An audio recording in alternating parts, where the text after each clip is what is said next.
Are you 65 years or older? Good news. Illinois has expanded its Medicaid health insurance program to everyone 65 and older, regardless of your immigration status. Need help to apply? Contact United African Organization, UAO, WhatsApp, SMS, IL65 to 773-420-8976. It's true. For most people, your health insurance program increases as you grow older. That's why the state of Illinois has expanded its Medicaid health insurance program to everyone 65 and older, regardless of your immigration status. Need help to apply? Contact United African Organization, UAO, WhatsApp, SMS, IL65 to 773-420-8976. If you are 65 years and older, there's one thing we can all agree on. Your health and well-being is important. Whether you are a recent green card holder or retiree, asylee or without paper, you're now eligible for the Illinois Medicaid health insurance program. Need help to apply? Contact United African Organization, WhatsApp, SMS, IL65 to 773-420-8976. Documents needed to apply: your proof of ID, your proof of address, and your proof of income.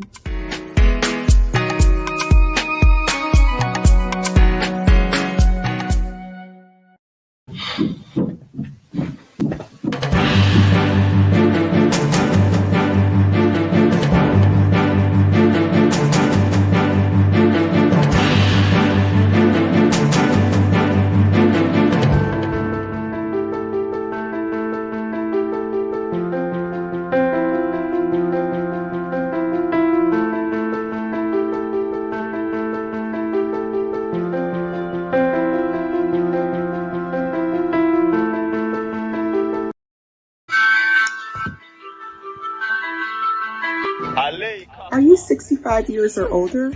Good news. Illinois has expanded its Medicaid health insurance program to everyone 65 and older, regardless of your immigration status. Need help to apply?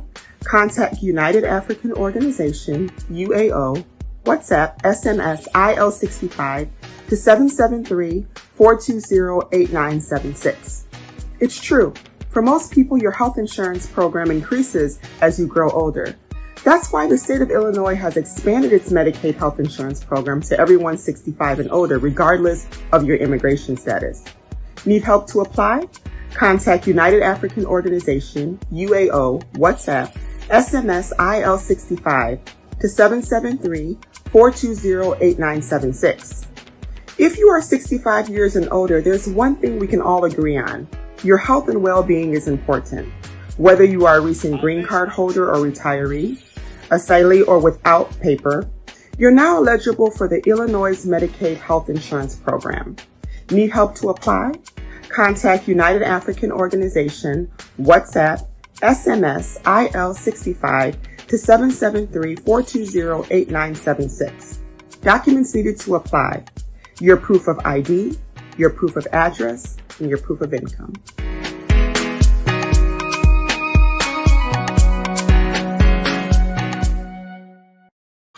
Hello, welcome to the show. This is the Ghana Agenda. My name is Alfred Amuzu, and today is 30th of April 2022.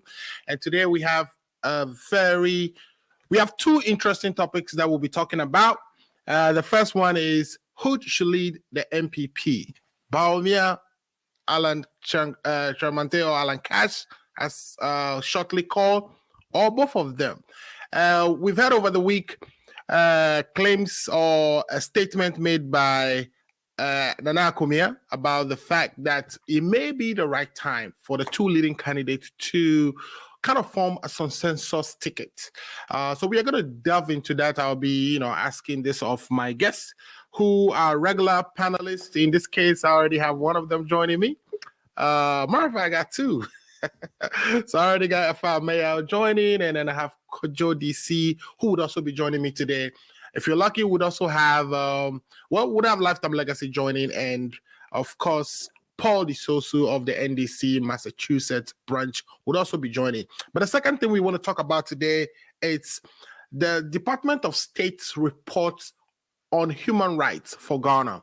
And this is an annual report that is released by the State Department, and it usually goes into different things. To me, reading that report, I'm almost thought the State Department actually listens to the Ghana agenda, because almost all the things we cover on this program are included in that report. Corruption, abuse of power, our prisons and how crowded they are, etc., etc. There's so many instances. They gave so many examples that we'll be going into today. But without further ado, let me bring in my two early comers. Of course, we already got a message from Akko Radio that says they are the first to join the show today. So thanks to my Akko family for their support. Let me bring to the show the Venerable Efa Ameya, who is the communications director of Deputy Communication Director of NPP in the USA. Mr. Ameya, you are looking sharp today. And thanks for joining the show.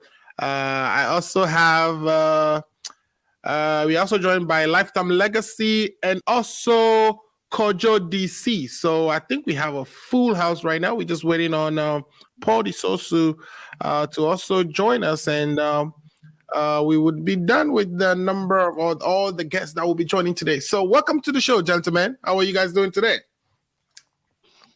Thank you for having us. We are doing well. Great. I find you looking sharp.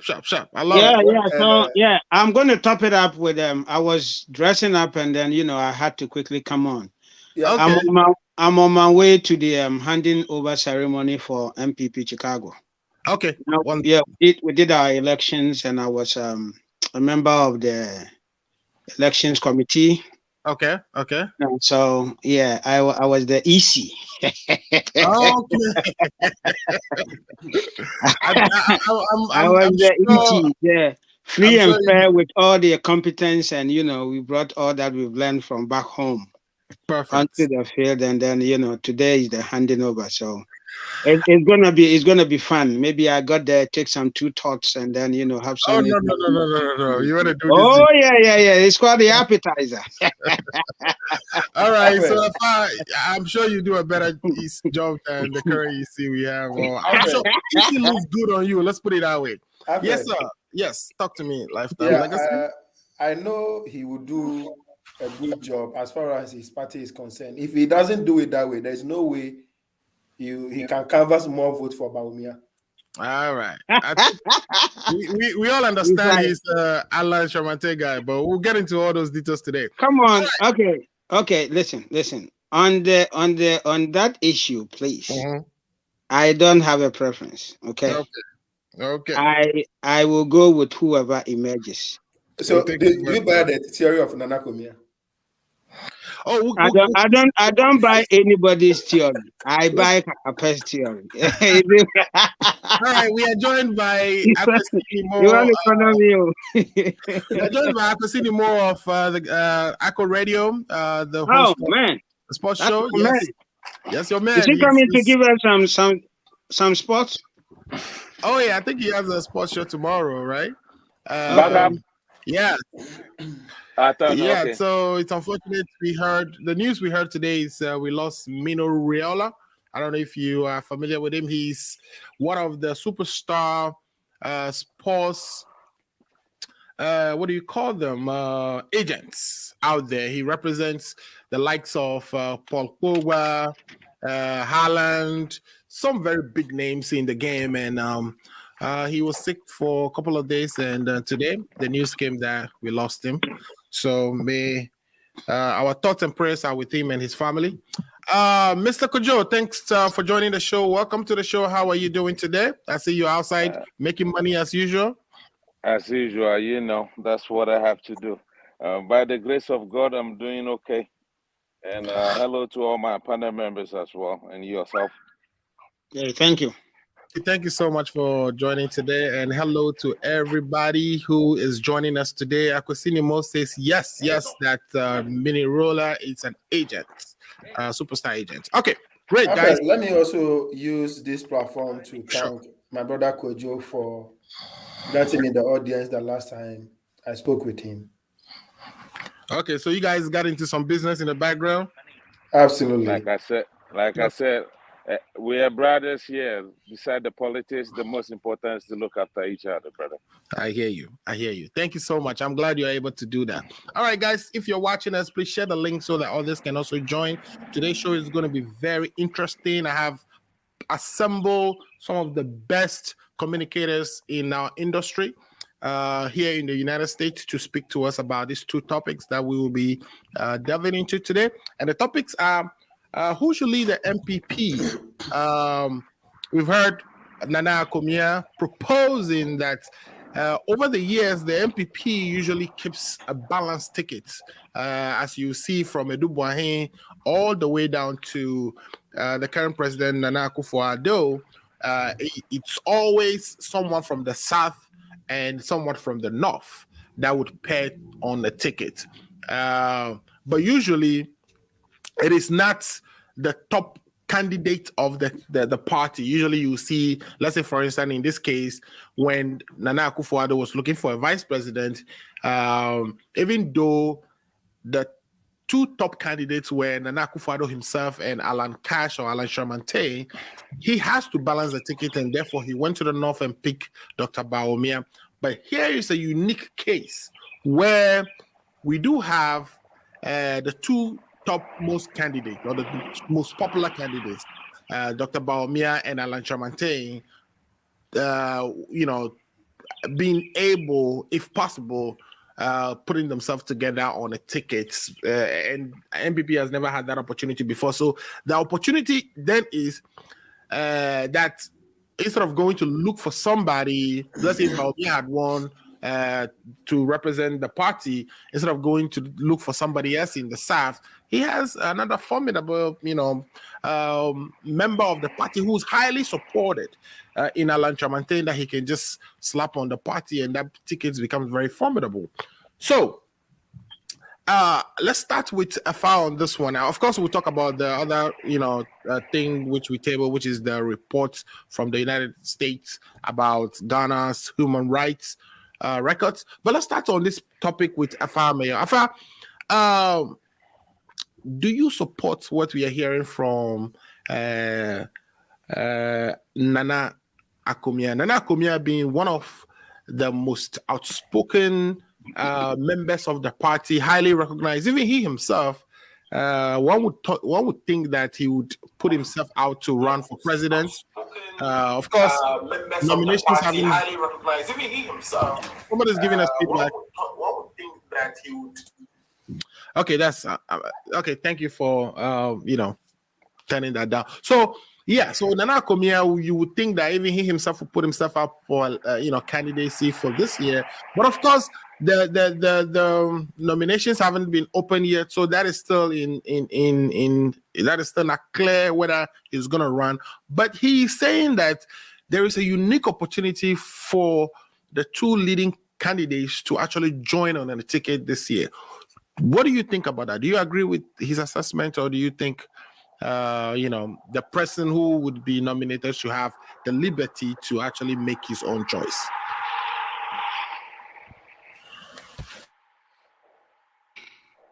Thank you. Yeah, if we are not speaking and we can mute, I think it will help us. Thank you very much, and I welcome each and everyone here. Once again, we are here to debate the issues and to contribute our views and opinion towards whatever is going on in Ghana and what we think is the best option out. So we thank the viewers for always being with us, and we appreciate that. I want to thank you, Amuzu, for the opportunity that you always give us. Thank you, and continue to do what you do best. So let's talk about we're talking about NPP's presidential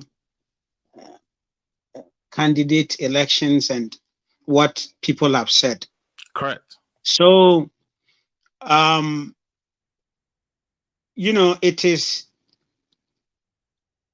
it is the case that, every now and then there has to be somebody to lead a party. That is what is required in a democracy. So if you take our history as a country, as a political party, NPP, you will realize that, consistently, from 1992, Adubuahi and I think Dr. Selby, all the way Kufuor, Nanado, Nanado, Alan, so it has always been a challenge. And you will agree with me that it has been heated in, trying to look for who is the best candidate to lead. And we've seen what has happened in the past. These things lead to either having a bad loser or a bad winner, or a good loser or a good winner, But all things being said, it is the way to go about it, because it is a democracy. People are going to go into elections and vote. And that is the way we determine which of them is popular. Even though that one is also subjective, depending on what others are able to do behind the scene in order to get elected and stuff like that. Now, so a lot of propositions are coming in. This proposition should not be taken into putting one of the two candidates above the other. But what Nana Kumia was basically saying is that these are the two leading candidates. Is there a way we can piece them together? The truth of the matter is there is a lot of, background discussions ongoing. Okay. But, we are in a party where, people are also going to look at their options and what is it that they want and their own research and what they think the future holds for them. So all these things are going to go into that. There has been a lot of reactions to what Nana Kumia said, which is to be expected, okay? Because somebody want to see a candidate as a presidential person. All of them are coming in hoping and with a strong conviction that they will win. So who will be second to who? That is the challenge that we're facing. But that is a good proposal if it will work. This is not a proposal that is going to say that the party must adopt and work with it. Okay. We can begin to talk to them behind the scene and see how best is the way out. But the ultimate goal has to do with them and what they want to do. In a democracy, the last thing you should do is to force people into positions they don't want to work. They may not perform. They may think that no, you people are bullying me or stuff like that. So I strongly believe in competition. Let them compete, so that at all times we have people that have come onto the scene, have contested, what they articulated, how we saw them in the government, and then we'll be able to choose from that. Right. Now, so having said that, a lot of people are going to make a lot of very nice suggestions. And as you can also see, a lot of people are also making, for want of a better word, very nasty suggestions, And sometimes that is how it is. That's how people feel. Some people perhaps don't know how to express themselves well. So Nana Kumia, he's one of our fine, personalities in the party, and he's a great communicator, and he put it out there. He's not forcing anybody to be second to anyone, and it is up to us as a party to see if it helps us, and if it is adoptable, why not? But I sit here and I see a contest coming, and Nana Akumia was making that suggestion because when there's a contest, definitely there will be some acrimony and some repair to be done after the contest. Well, and some suggest that when you hear something like that from somebody like Nana Kumia, it's like trying to test the waters with this type of information to see how the public will react.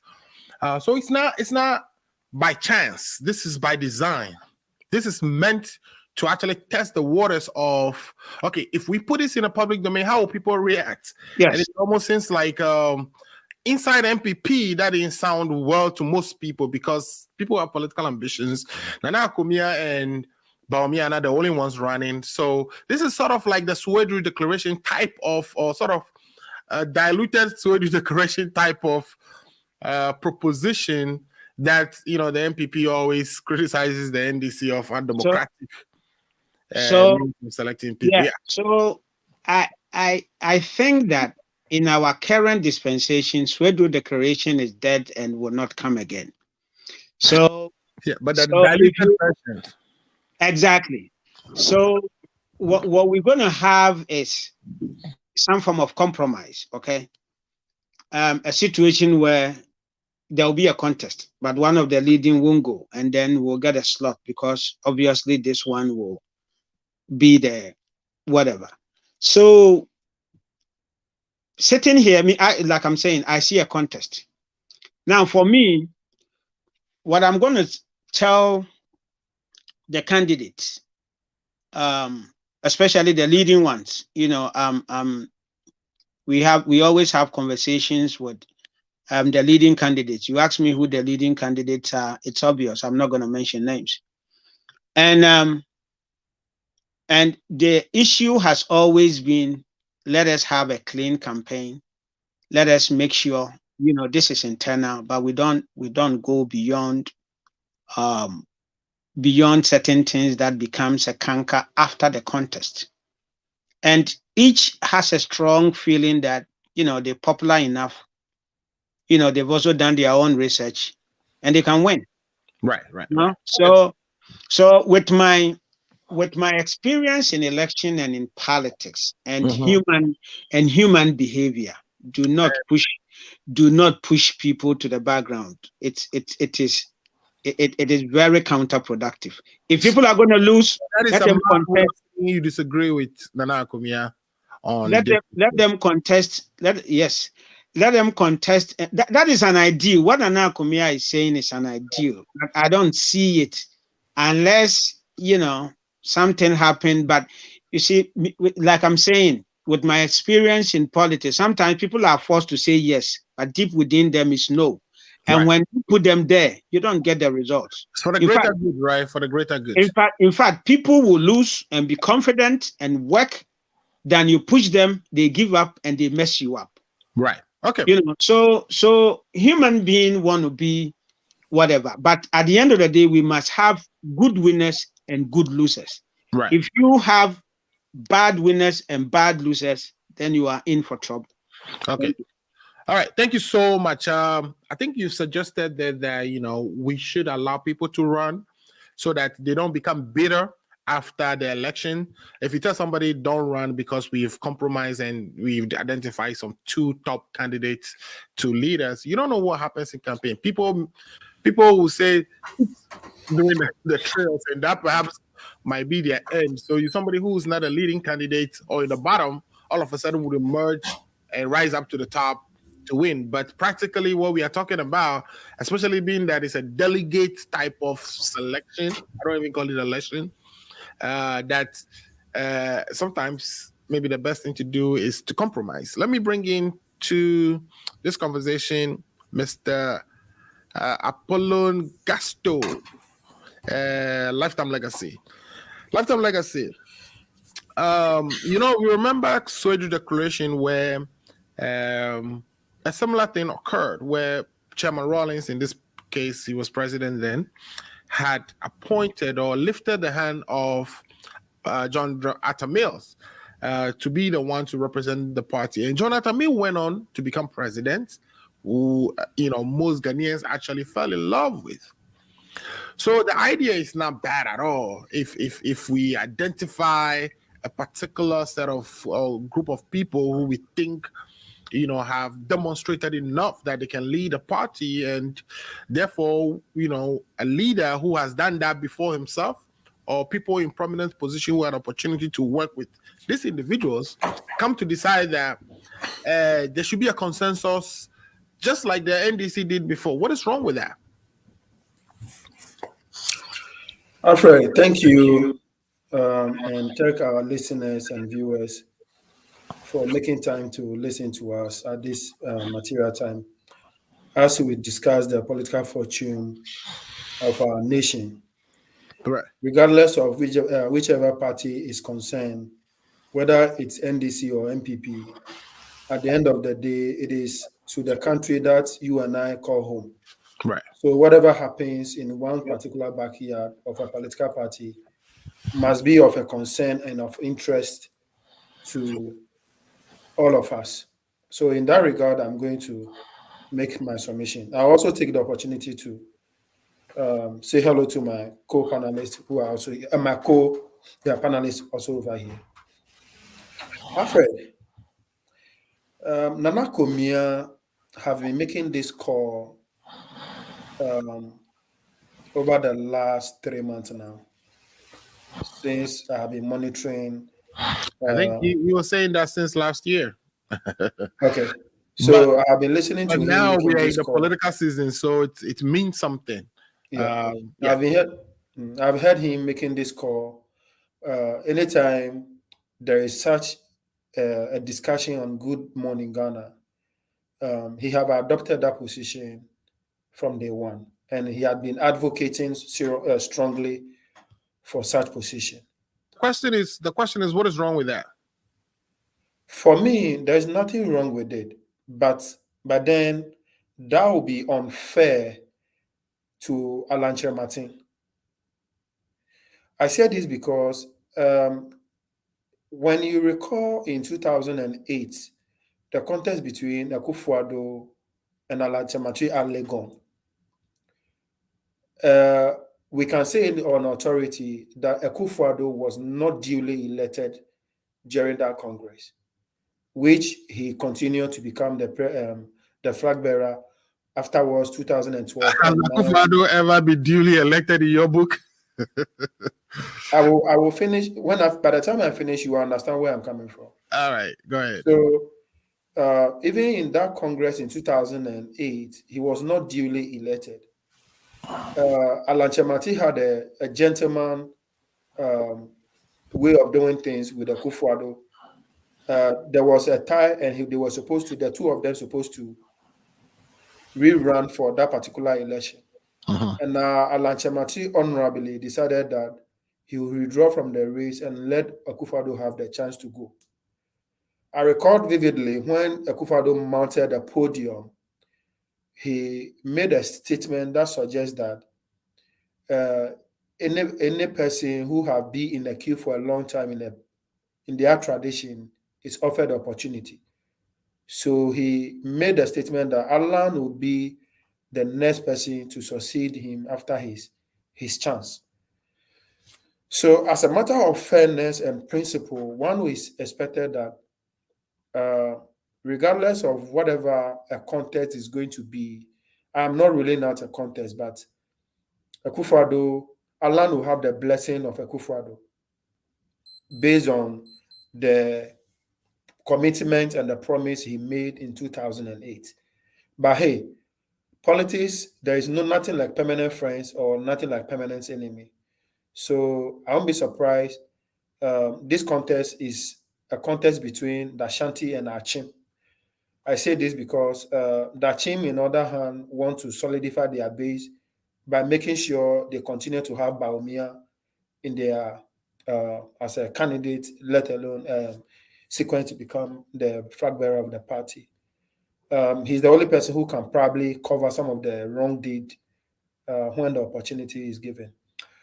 The Kufuor factor also knows that this is the time for them also to have one of their own to become the president, as they continue to claim, and my brother have also mentioned that it has been of their tradition.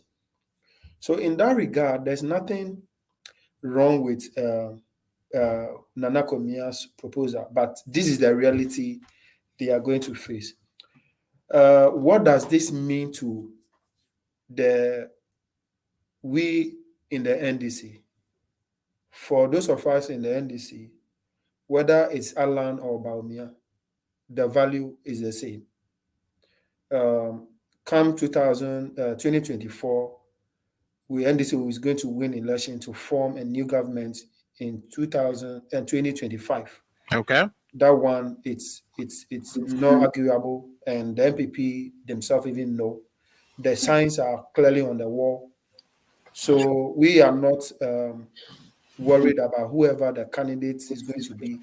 But NPP claimed that even though they might not be popular right now, that by 2024 they would have reorganized their party and win and break the 8. So where is your how do you inform that position that you are taking that the NDC is bound to become to form the next government? Alfred, the 8 that they want to break, they have already broken the 8 already by the dollar and the fuel price. So there's no more 8 politically to break. Now let me go by what the question is: what new it's Bawumia bringing on board? That's the Okay, can you do that for me in 1 minute? Yes. What new is he bringing on board that they had 8 years he could not do? Okay, so in that regard, for me, I don't see any impact Bawumia will be making in the 2024 election. Now, Alan, for me, I would say is that it's more credible than Bawumia, but what do you call it? Regardless, I'm not going to put all the informations about the dynamics as far as whoever becomes the candidate is concerned, region by region, and the kind of vote that the person have to have in is the basket or to. I'm not going to put that because that would be our strategy as a party that we need to hang on. We need to analyze and scrutinize each of the candidate very well as far as the contest is concerned. But I don't see anything new Bawumia is bringing on board. And for that matter, we as a party in NDC, whether it is Alan or Bawumia, we are ready for them. But like I said, okay, it's the honor lies on them to respect their own convention, as they normally used to say that the Nimu Treaty and that kind of thing. So, all right. Thank you so much. And this also, just in conclusion, I have been monitoring and listening to the conversation. It looks like I will advise my NPP folks that if they don't want Bawumia, they can do a decent politics. This is not a time where they will bring out where the mom and the grandfather used to vote. And that is becoming too much of the NPP. All right, cool. Thank you so much for that contribution. Let me bring in my other gentleman who speaks for the NPP, Mr. Kojo DC. Mr. Kojo, so there's been some polls out there that suggest that, when paired with, or when you look at Bawumia against Mahama, Mahama wins. If you look at Mahama against Alan Chamantain, Mahama wins, but not as much as the gap is not as much as it is with Bawumia. And then if you look at Bawumia versus Alan Chamantain actually beats Bawumia. So in suggesting that we should have a consensus ticket, who becomes the presidential candidate and who becomes the vice? Obviously, Bawumia has been a vice president for 4 years, a higher position than Alan Chamantain has ever occupied. It doesn't look like Bawumia will want to play the second fiddle again. If anything, he would want to be the top of that ticket. Do you first of all agree with what our outspoken communication person in Nana Akomia has to say about this? If not, why? Why do you think those two prominent people who on their own individual strengths can pull numbers that would perhaps cause the NPP to actually achieve their aim of breaking the 8? Why shouldn't that be the case? I think we are having some technical issues with Kojo. Kojo, can you hear me? I guess he's not running away from the question. He's trying to speak, but we just can't hear him. Kojo, can you hear me? If you can hear me, say, did you get the question I asked? All right, let's take a quick commercial break while Kojo tries to face his sound and come back. We'll be right back. Are you 65 years or older? Good news. Illinois has expanded its Medicaid health insurance program to everyone 65 and older, regardless of your immigration status. Need help to apply? Contact United African Organization, UAO, WhatsApp, SMS, IL65 to 773-420-8976. It's true. For most people, your health insurance program increases as you grow older.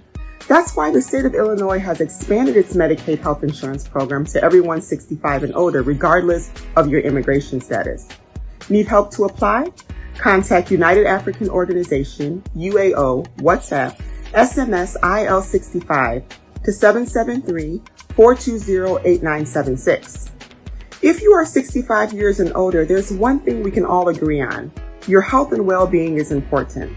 Whether you are a recent green card holder or retiree, asylee or without paper, you're now eligible for the Illinois Medicaid Health Insurance Program. Need help to apply? Contact United African Organization, WhatsApp, SMS, IL65 to 773-420-8976. Documents needed to apply: your proof of ID, your proof of address, and your proof of income.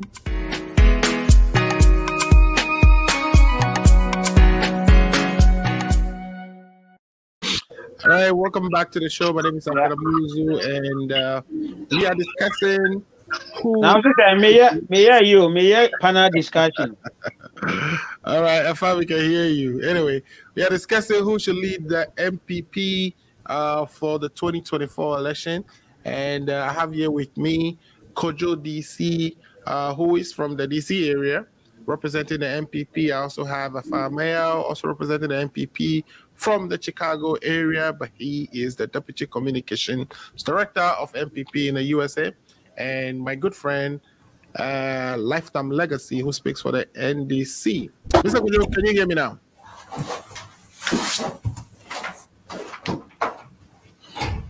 Mr. Kojo, you may be on mute.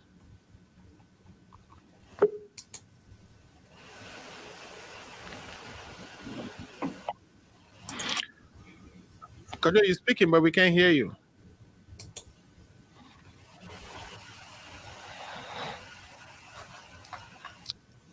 All right, I think, yes, you should be good now. Your mic is off mute now. Go ahead. Oh, my God. NPP, we got to get, your people to hook you up with better internet. Can you hear me now?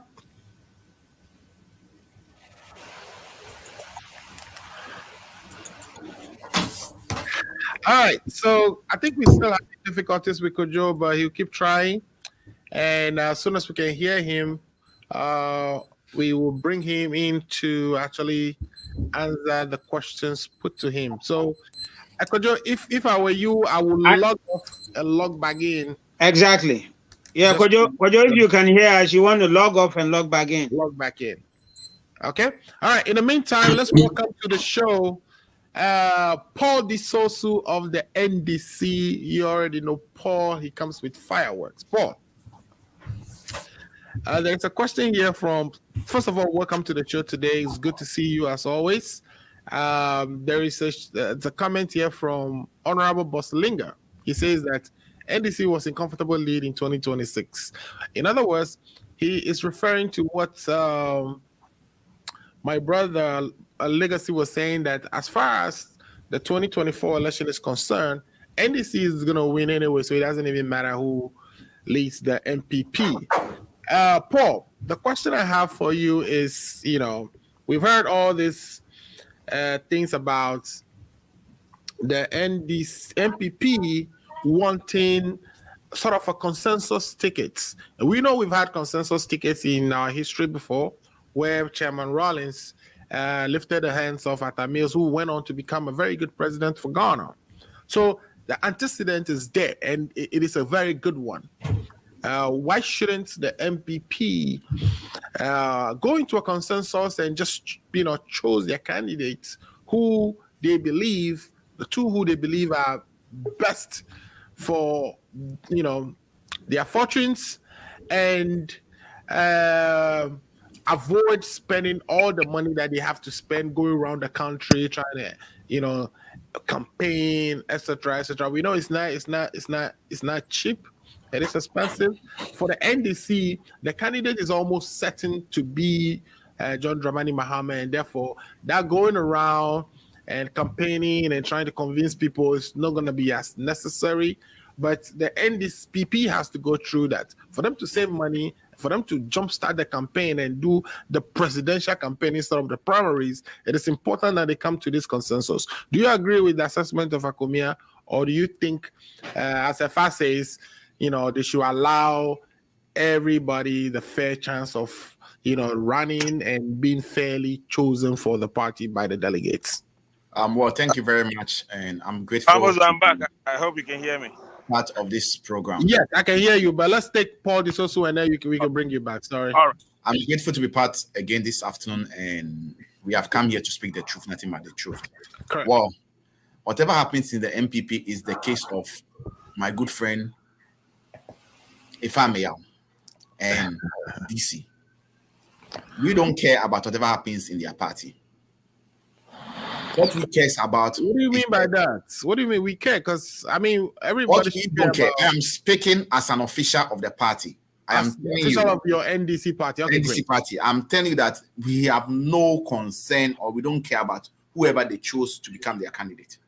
Okay. Whether it is Alan Chamante, whether it is Bawumia, they all have baggage around their neck, and they are all part of this super incompetent government that has failed in the history of Ghana. Mr. Amuzu, why am I saying so? The two leading contenders in this contest are both part of this current administration. They are part of the current cabinet of this administration. They are part of the over 68 corruption allegations that has been pressed against this government, which has been hidden. They are part of this corrupt government that allow national security to infringe, terror on the citizenry. They are part of this super incompetent government that has stepped upon freedom of speech, whereby if you are a journalist, a Ghanaian, you speak your mind, they send their people to come after you. They are part of this super incompetent government that lied to the good people of Ghana in 2019 and told us that our deficit was 4.6, but they went to the IMF and told them it's 7.2. The two of them are part of this super incompetent government that allowed their vigilante forces to change or to chase a judge who is sitting in his courtroom in Kumasi. So for me, I am telling you, whether Alan Chamante, whether Bawumia, whether Ifeanyi, whether DC, whatever it is, none of them will be able to match His Excellency John Dramani Mahama. The question over here, and the question that they are going to answer to the good people of Ghana is the over $3 billion, not cedis, $3 billion that they got when COVID strike. They should account for it. They are part of the people who share that money. And if today the good people of Ghana are asking for transparency and they are refusing to do the account to the good people of Ghana, they have no business to come to the good people of Ghana to tell them. I don't know which case they even be selling to the good people of Ghana. When it comes to infrastructure, the deficit over there is bigger than any other government in the history of the Fourth Republic. When we talk about borrowing, this super incompetent government, which my good brother Ifa is part of, have borrowed over 340 billion Ghana cedi. Nothing to account for, nothing to show. If we are talking about super incompetent and deficit, this is the first government in the Fourth Republic that deficit has risen as far as 15.7 in 2020 and then 12.5 in 2021. Mr. Amuzu, with all this I've laid on the table, what would they come to do or how would they come to sell? Whether they bring Alan Chamate and Bawumia is as his vice, whether they bring Bawumia and Alan Chamate as his vice, that is their business. As a matter of fact, I know and I believe that they've cooked it for Bawumia.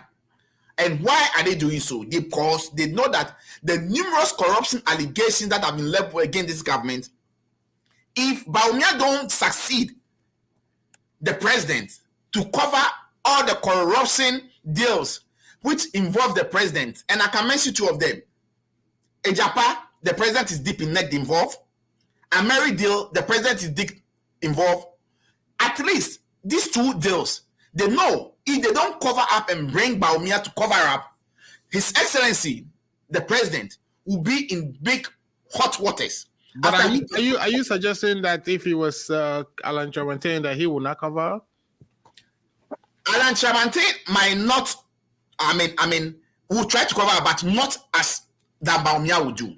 I am saying that they are trying to bring Bawumia to cover up the corrupt deals that they know we will investigate when we come into power on the 7th of January 2025. And I am saying over here that we don't, or it does not matter whoever they brings. Anyway, in the NDC, we are a democratic party. We are going to go to the democratic processes. Whoever is going to contest His Excellency John Dramani Mahama is allowed and will be welcome. And we are going to give them all level playing ground, level playing field. They will go to the contest. But I can tell you as an officer of the party, and I can assure you that whoever will contest His Excellency John Dramani Mahama will not even get 5% of the vote. So that's a done deal. So yeah, but the suggestion we are, hearing from Nana Kumia, which I think it's sort of testing the waters. This is not by accident. This has been put out there to test how people will respond to it.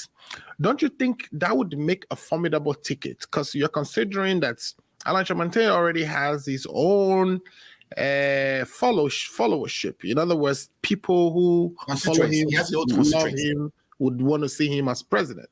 And Bawumia has also, after serving, as vice president for the last 6 years or so, gathered his own followership too. So the two the most shameful vice president for the past 6 years. Yeah, but the two together on a ticket, doesn't that intimidate the NDC in any bit? Doesn't that kind of spark a little bit of panic in you to say that this could be a force to reckon with? This could be this could threaten your opportunity. Mr. Amuzu, I will not let you go far. Look, right. If they put a far on the ticket, right, we'll be more worried, and then be more worried than putting Bawumia and Alan Chamate on the ticket. I am telling you for a fact. There's a whole lot of baggages around their neck, especially Dr. Bawumia, which I know is the favorite of my good brother Ifa. It's his favorite. I am telling you that none of them. What are some of the baggages you think that he is bringing to? No, Mr. Amuzu. Yeah. The baggage or the question that the vice president is going to answer is number one. When the economic fundamentals are weak, the dollar will expose you. He has to answer that question. He still not answered that question. Number two, he said it was a warp logic to think that because he said it's a warp logic to think that because the fundamentals are the currency or the what do you call it? The CD depreciates, that means the fundamentals must be weak. Number two, he will be telling us as Ghanaians, okay, for taking $2.5 million of our taxpayers' money and spending that money among themselves, telling that they brought out hot GPS, Ghana hot GPS. Look, we all know that when that thing was developed, one of our comrades, Kingsley Morty, from here flew to Ghana to challenge them. All what they did was they just these people, they are interesting. They just cooked that connection, just design a pointer and put it on Google. Google always has a Google map. Right. And put it on it and took $2.5 million from a good people of Ghana. he has to account for it. It's waiting for him. That's a huge baggage around his neck.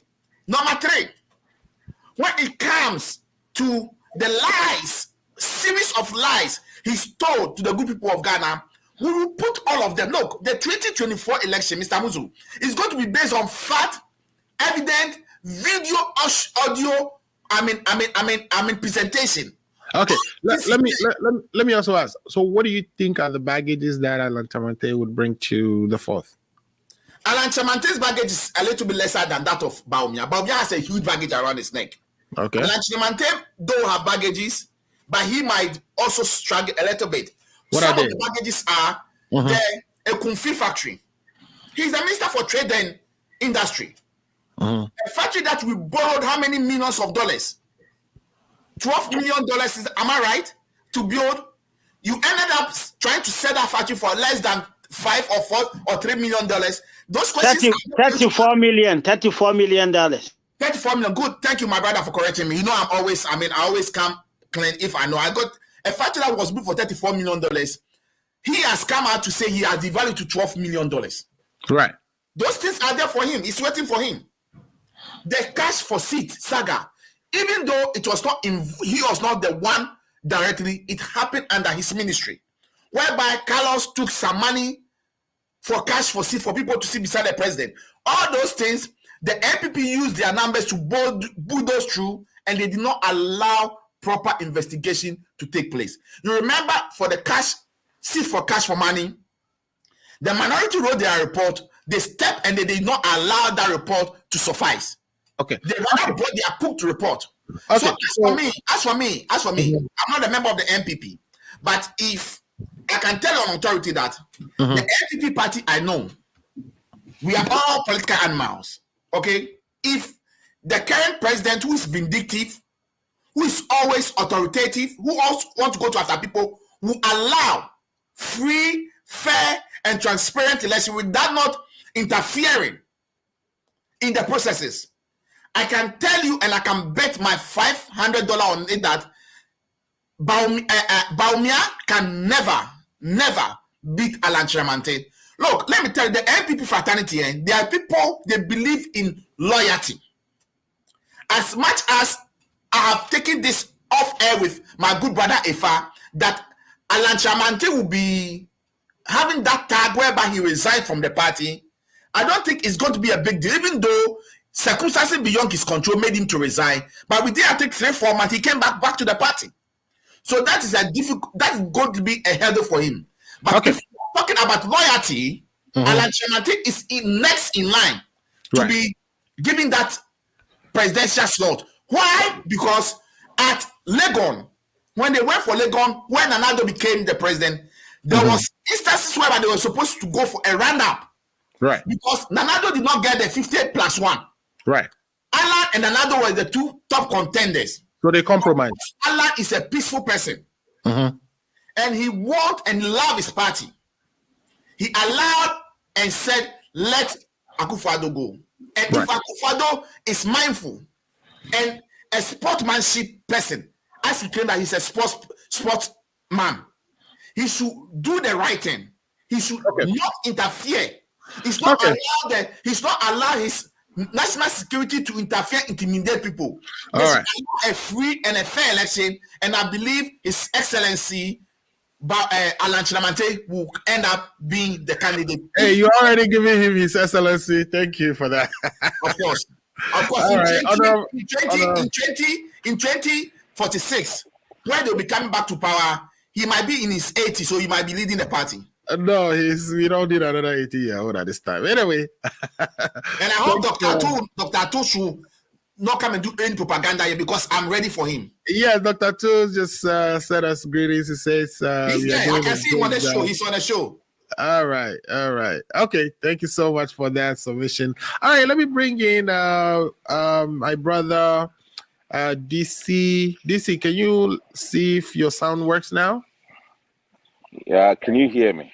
I can hear you. Thank you so much. So, DC, you've heard Paul DeSoso. Paul DeSoso says that the two candidates that you are contemplating building a consensus tickets around both have baggages. He went and enumerated some of the baggages that they each carry. Um, my position really is that you will save money if you actually bring a consensus ticket. These two individuals, in fact, already have their own following. That it just makes sense. It just the only I believe question that we have to battle with is who's going to be at the top, and I don't foresee Bawumia actually wanting to step down for Alan Chamate to lead the party at this point, but I may be wrong. Now, how long can one be a vice president, right? He will be the only one in the history of Ghana, if to be vice president for 16 consecutive years. I don't see it happening. But let me pick your thoughts on this. Do you agree with what your spokesperson is saying in Nana Akomia that perhaps the opportunity has presented itself that balanced ticket is produced out of the two leading candidates? Thank you, Amazu, again. First of all, I apologize for the network. I wanted to use my other phone so that it will not be interrupted when people call on this line, but it seems that was not working properly. So that's the reason. And where I am is not really convenient for this network. Okay, and I agree to my brothers online, Lifetime, to Paul, and then my communication director himself. First of all, this is what I want to just bring across first. It seems these days in Ghana, right, nobody can make any suggestions. We say we are in the democracy, right? And if you translate it in whatever language we give, if it's Ghana, if it's tree, kabi. Is that not what we are saying? Right. So if people are bringing suggestions, why should people be insulted or people who disagree? We can agree and disagree. So why are people insulting? So let me come to the substantive issue itself. Nobody's insulting. Is anybody? No, there are a lot of. No, I'm not talking on the show. I'm just in general. I'm not talking on the show at the moment. Okay. I'm just in general. Since this thing came out, you've had a lot. Sometimes I'm in the media myself, so sometimes I don't really take the headlines to read the tea leaves of whatever it is. But if you hear, oh, Kusipra said this is rubbish, that's it. Why do we have to go to that extent? And then you hear other people from my own party saying all sorts of things about the vice president and so forth and so on. It is something that somebody, if you listen to the tape itself, right? The Nakumia suggests, this is what he suggested. He said, hey, what if Alan Chamantin wins the flag bearership? He hasn't said anything not to contest. He even mentioned of other people who have served well the party very well, but at the end of the day, there are two leading people in every contest. We almost have that two leading people that will always be competing. Since our Fourth Republic, that's how it has been the show, right? So at the end of the day, what if Alan Chamantin wins? And then he said, let's compromise and bring Bawumia. Or if Bawumia wins, let's compromise and bring Alan Chamantin. In another case, let's turn it around. Since the Fourth Republic, from Dubois into J. Kufuor to the current president, we've always chosen enough now. So should in case the table turns, what is wrong with it? And it's just a suggestion. It doesn't mean that it's going to be future, right? It's not something that is going to come into being until we all go into elections, see which one is going to come victorious. At the end of the day, we are just suggesting now there might be somebody come from nowhere, like it happened in 2008 here in the United States, and then Obama came over and then take over, right? He wasn't even among the top 5 that people might even think of, right? So we might have some charismatic guy come in, bring in the different ideas or whatever it might be, and then we have somebody in. So this is just. Are you talking about a farmer, y'all? If a far comes, we'll just go on a contest. You see, very soon I'll become an officer of the party. So now I have the liberty to speak whatever I want to speak. But in some few days to come, I won't be able to just spew out anything that I feel like. I think you'll still be able to speak your mind. The fact that I will, but sure. Should not gag you, no, of course. I have a conviction. I have a conviction that if something is wrong, something is wrong. But talking about people having baggages, everybody has baggages. Who does not? We on this platform has something that is wrong. We all have. but we'll see which one outweighs each other. Is the baggages outweigh the good of the persons who will be, for instance, become the flag bearer of the NPP? That is the electorate of Ghanaian people who will decide. They'll say, okay, But this is what we've seen from the vice president for this long. This is what we've seen from the former president for this long. This is what we've seen from the former trade minister for this long. Let's make comparison. Is the good outweigh the bad? And then the Ghanaian people will make a decision, right? So concerning about we have baggages, I don't really care. Like last week when we spoke, I said a lot of things about the former president, not in a negative way, but I was talking about the times where he was in office, the things that he did under his leadership. I said all of that, and you were even saying, do you think that's all? He has a good part of it. Yes, he did the good things too, but we just have to compare both. Whoever becomes our candidate, that will determine who's the Ghanaian people say, okay, do we have to continue another 4 years of NPP, or do we have to go back with them? So it is the NDC. And concerning my brother said we are going to, we've had this thing before. In 2000, what did not be told to the Ghanaian people? Like, hey, listen, when we come, we'll prosecute the people who kill, may his soul rest in peace. The late Yana, the late, what is the name? Buba, so I forgot his name. He was in Yendi prison. There was all sorts of corruption that was alleged of President Kufuor's ministers and so on and so forth. Not a single person was prosecuted. Not a single person was able to jail. Everybody, when they go, they lose. So this is normal for NDC to be doing propaganda, saying all sorts of things like, oh, when we come, we investigate by whatever branding, whatever. There's nothing there. Like I always tell people, we are just be politicians. We so you agree chose with the easiest way. You do agree with Akumia, correct? Is that what you're saying? I will say yes in the sense that it's a suggestion.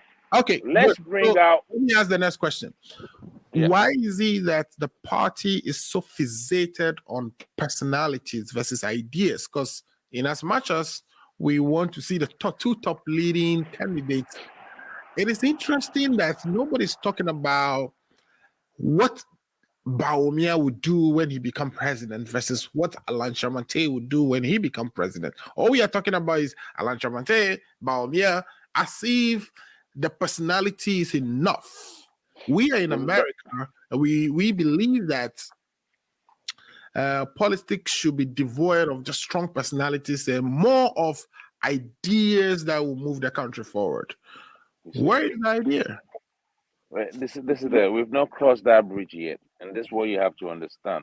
This is just a suggestion. We've not even opened nomination for the whatever, even if the NDC or the NPP. We are all suggestion.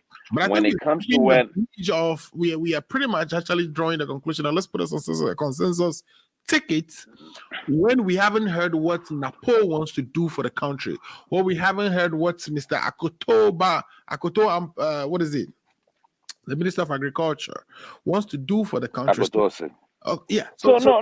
Other people in the trenches who, per FR submission, should also be given the chance to actually express their ideas. Then nobody is saying, and like I said, no, because I asked you whether you agree with. I ask you whether you agree with. Because it's a suggestion. It's not nothing. He's not imposing anybody's on anybody.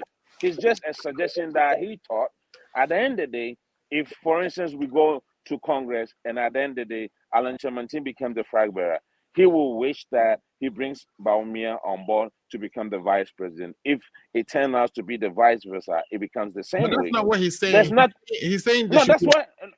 Go and listen to his interview. No, please. He's saying that there should be a consensus between the two leading candidates of the party so that they can avoid. I even listened to him on Good Morning Ghana, where he was saying that it would make sense, number one, because they wouldn't have to go through all this process of speaking to the delegates at each of the constituencies, and they can now focus on the general election. So pretty much what he's saying is that where are you quoting or somebody? Is he a quote or something that has been written on the newspapers or tablets? Because I listened to him. This is directly from Akumia himself on what was that? Was he the Friday or so when he was on the show with Honorable Randy Abe and Honorable. Go listen, please. Let me land this. Listen, go to CD FM, right,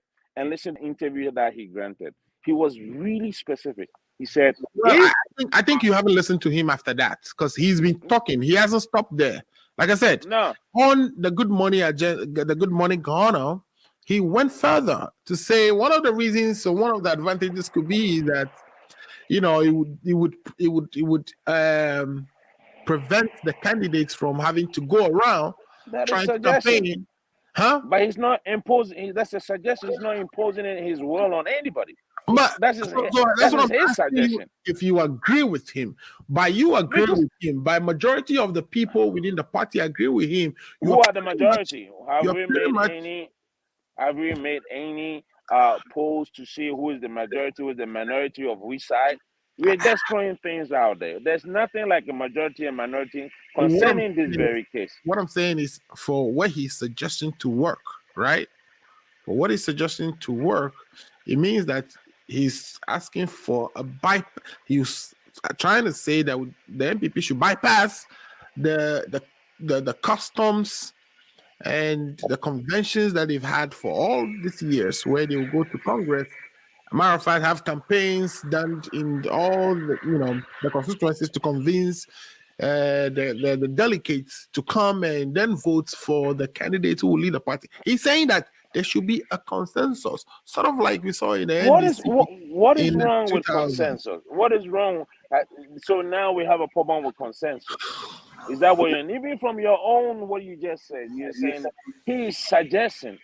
He didn't say, "Hey, this is what we have to do." Or maybe he becomes a chairman of the party and say, "We are not going to Congress. Let me sit this before that." It's a suggestion. That's what we call democracy. It's very expensive. It doesn't mean that we are not going to Congress. As of now, we are here electing branch officers and all of that in our constituency, chairmen and all of that. And that is the process that leads to we having our national chairman, and then we have the presidential candidate. So this is a process that he has just thrown it out. If, for instance, we go to Congress and somebody wins, let me tell you something. In 2008, right, when it happened, even though I disagree vehemently with Lifetime that Nanado never won, why did Alan Chamantin conceded and say, "I'm not running"? Because Nanado had the most votes, even though he didn't cross that 50 plus. So let me just put that in 2008. For me, my thinking was Nanado shouldn't have brought all these candidates that he ran with. Give them like somebody like Apreku. He gave them director of finance. He was controlling finance. He was keeping the money and not distributing to the other people to do it. So, but what did they do? It divided the party. So maybe Nana Kumia have seen, like at the Kennedy Road, they changed the elephant to the bush. We have seen the mistake that we did in 2008.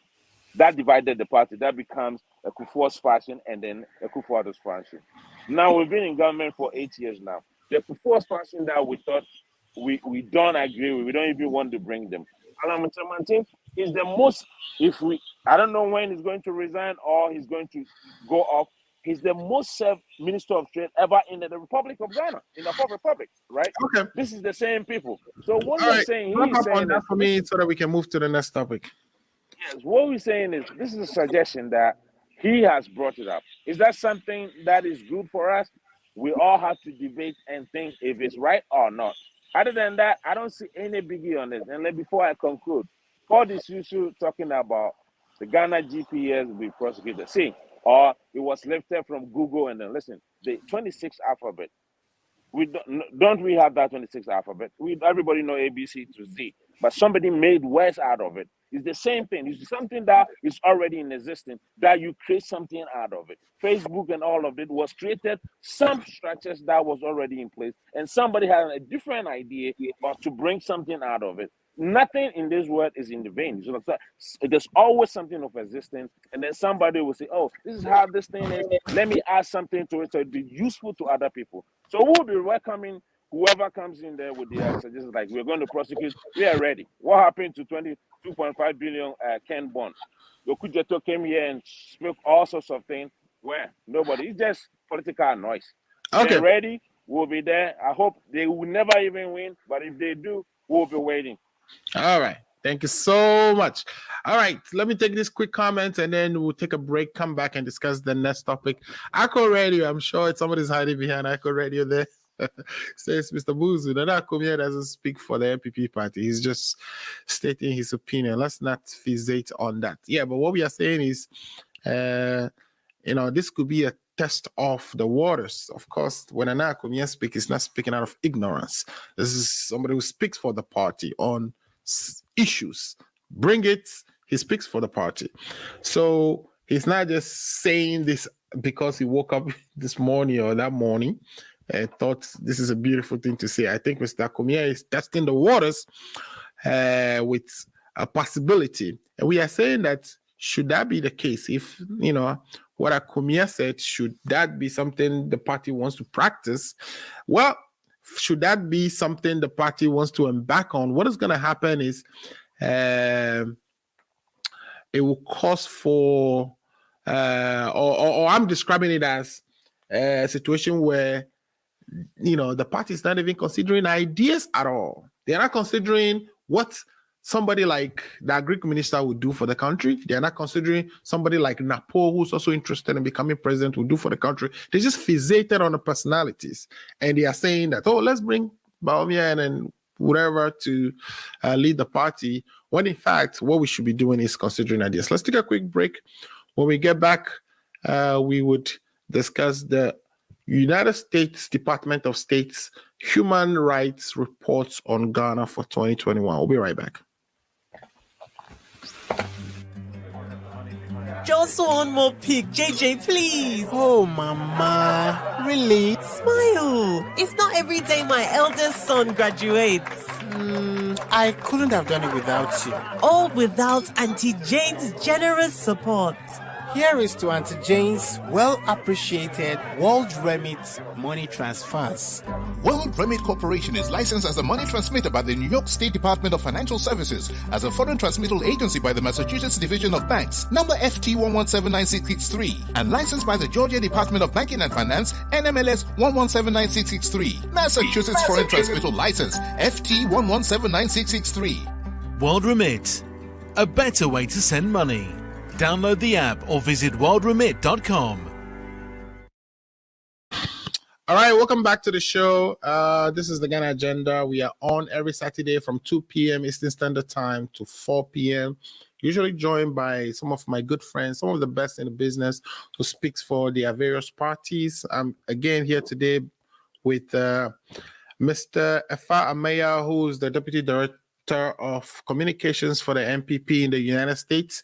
We also joined here today by Paul Isosu, who's also, I think, the Secretary of NDC in the Massachusetts area, and Kojo DC, who's aspiring to become an executive member of the NPP, and of course, Lifetime Legacy is also with us. Okay, so we've just finished talking about who should lead the NPP and whether it should be Bawumia or Alan Chamante, or both. For now, let's switch our attention to a report that was released by the United States Department of State, which is like in Ghana, we'll call that the Foreign Ministry. They've made some claims, and this is an annual report they release, not only on Ghana, but on various other countries, on all countries, to say. And this year's reports, just like reports from other years as well, has stated that there's routine corruption practices within our governments. Our government continue to practice corruption with impunity. They further said that despite the fact that laws specify consequences for corrupt officials, that the government rarely carries those laws out. They say bribery is endemic in the country's public sector, citing the Auditor General's reports. They say corruption was present in all branches of government, according to the media. the NGOs, including even recruitment into the security services. They said things like even the embassy in the United States was not able to account for $355,000 in visa fees that they've collected. They said that the free SHS secretariats misspent more than $3.6 million, or they spent $3.6 million that they cannot account for. A former minister of tourism taking three cars, for his personal use after they left government. In other words, he's talking about NDC time there. He says that corruption practices result in about $340 million of financial mismanagement, including misapplication, misappropriation of funds, theft, and procurement mismanagement. Corruption remains a serious issue. They talk about all types of cankers within our society. They talk about our prisons being overcrowded. We have about 11,000 persons in a 9,000 capacity prison. In other words, our prisons are about 130% full. In other words, 35% more people. And the reason the prisons get filled up is indiscriminate arrest and locking up of people, even though we have a law that says that people should be arraigned in court within 48 hours after they've been arrested. That is not happening, and you will see even juveniles being mixed with the adult population. You would even see real prisoners being mixed with people who are just being remanded pending court appearance. So much it's actually continuing to deteriorate in our country over the years, and we want to interrogate that. So let me bring back my guest, and who wants to go first in this case? Let me see if let's take it. Let me ask you the first question, Afa. So we've elected this government because we thought there was corruption. Of course, this is what they actually, or the Nana Akufo-Addo and Bawumia campaign on, that they are going to make corruption very expensive that if you even want to be in their government and be rich, this is not, or don't, if you want to be rich, then don't join the government, etc., etc. We've set up the special prosecutor's office, but there's not a single case that has been prosecuted out of that office.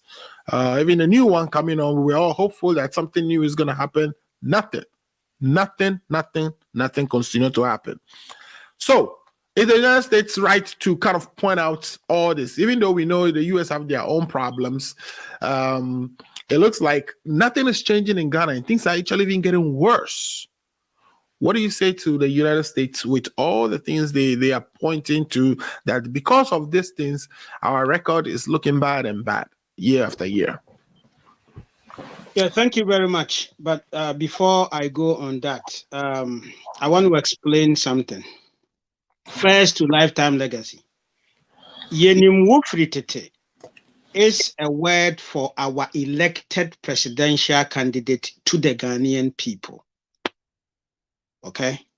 It is not to say that this is somebody in line, so give it to him. When we talk about tradition in our party, we are talking about formation of the party. There is no tradition that I want people to tell me which tradition tells who is going to be a presidential candidate after this one. There's nothing like that. Every single one has been contested. Every single person that has led NPP has been contested. So this idea of somebody should give something to somebody, it's neither here nor there. How about the promise made by Nanado to? It is a campaign. It is a campaign message to people, but at the end of the day, it depends on the people, on those who are going to be elected. Nanado cannot tell me, Kakape, as a delegate, to do this. They can only campaign and stuff like that. So, I mean, I don't even understand that aspect. So that is it. Now, so that is for you. Now, when Paul was talking about Bawumia being not having done anything about Commander Sugar Factory. See, that in itself is the baggage Mahama has. That you're telling me that somebody as president could not perform, that he expect a minister to do what he didn't do for him. That it is the first time since NDC came to power, for that matter, Mahama, that we are hearing that you have to go and renovate a factory. Renovate a factory for 34 million before you think of the raw materials. And they know it was because of the challenges with raw material, that is why they abandoned it. So if you messed up, could be a traveler, and then you want somebody to cover up for you, to clean up your mess, that is a baggage for Mahama. And as for the baggage, oh my goodness, we have our research that tells us that if Mahama contests, he will win. Oh yes, we're ready. The baggage, we have a package for him and we'll deliver it to him. So that is that. Now let's go to the election, the US. You see, to the report that the US presented, what I'm going to tell the US government is that a prostitute does not go and tell a fornicating pastor what to do. A prostitute does not go telling a fornicating pastor what to do. We have challenges in our system. We have all these things in that system. What is it that the US said that is not worse under their system here? The killings, the drugs. Is it about prostitution? Is it about corruption? Is it about abuse of office? Or they pontificate and then go out there and tell somebody that this is you and that is you? They don't have that moral right to tell us what we should be doing in our system. They have a lot at their backyard, and they should look at doing them. Injustice. Are you kidding me? Injustice. Injustice. Huh? That American system is telling us that, they even have a Department of Justice, that they deliver justice to whatever that other people should emulate or should do what. Let me tell you. You can say that the Justice Department is as corrupt as ours, or the judiciary is the issue. Yeah, but okay. You see, the judiciary has been figured out in so many surveys, including even the one, the report we are reading now, that our judiciary is one of the most corrupt institutions in Ghana. The surveys that we've actually done in Ghana pointed out.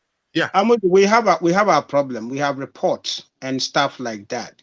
We need to work on that. No two ways about that. Okay, most of what they enumerated, we already know them, and some of them we've worked on it. Now, if you go to our history, all right, some of these judges were killed because of this perceived thing. There is a way we should look at how we're going to resolve this, because if you look at when some of these judges were attacked all the way up to this time, and we sit here and we still say the same thing. You see, there is something fundamentally that has been left over the years. And we always say, yes, we should work on it. The prisons being overcrowded, we always talk about it. Okay, I don't know if I think only in the Scandinavian countries where you have their prison, but the prison in America, really? The prison in America, if it is not overcrowded, it is business. Well, in our case, the prison are so crowded, they don't even get food for us, especially for instance, if you. Okay, talking about our case, right? Talking about our case and our prison. People who are not in prison are going hungry. So you go to prison and you expect to be fed. Well, the thing is this. For instance, if you get remanded and pending appearance in court, you don't even get fed at all. Your family has to feed you.